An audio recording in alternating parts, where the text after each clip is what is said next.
and teacher and even support staff has an iPad to use for their daily practices in the classroom. They're also using it for research.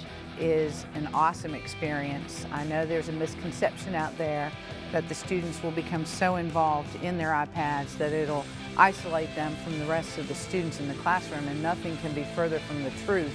What I find most interesting with the one-on-one technology is that our students, it tends to bring them together. They work collaboratively better with the technology in their hands than they did, in my opinion, without it. There are lots of advantages to the one-to-one instructional model. The primary I see is giving the students power over their own educations. Instead of waiting for the teacher to have information or to disperse information, the students can really get the information themselves, leaving the teacher in a facilitator role to help the students guide them through that curriculum, through that information.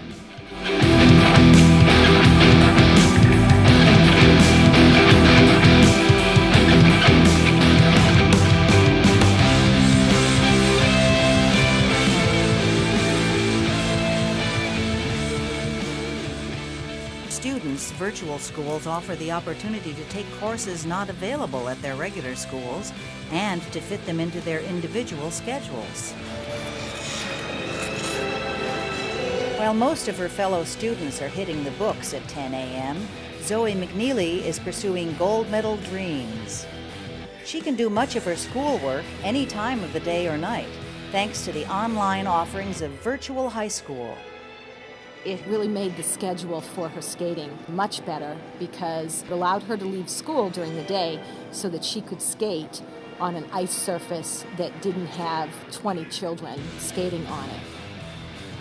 This year, I'm taking Honors Environmental Science. I can log on anywhere that has internet access. So it allows me to either access the work at competitions or I can access it when I come home and get the work done that I missed without really missing it.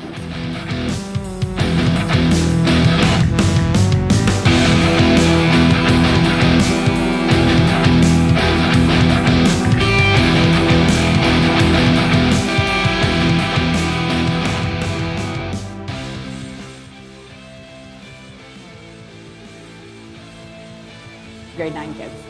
So what made me open to the VR demo today is that I want the kids to be able to experience VR because we are talking about current events in the technology field, and some of their schoolwork has been about virtual reality and how that's changing the world as we know it. I can see that this can relate into the classroom, especially in things like mathematics.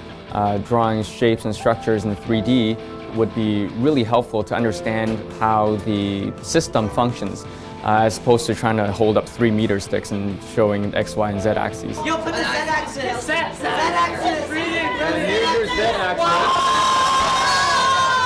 Within 2 seconds of practice, I could pretty much represent any function that I wanted to on the board. Just being able to draw 2 different functions and see the intersection point and then be able to rotate those around any axis you wanted. Being able to visualize it that easily, that's something that I know from university. It took me a year or 2 to visualize that and fully comprehend it. So if they could do it in a class or 2, I mean, they're already going to be 10 steps ahead of their teachers that had to do it the old school way. I wasn't really expecting any of this going in, and then when I saw it, everything was really nice, and it was actually such a good experience to see this. It's actually so real. All right, you want to look to your right a little bit, to your right, slowly, up to your right, more to your right. Oh, it's actually a ship. Yeah.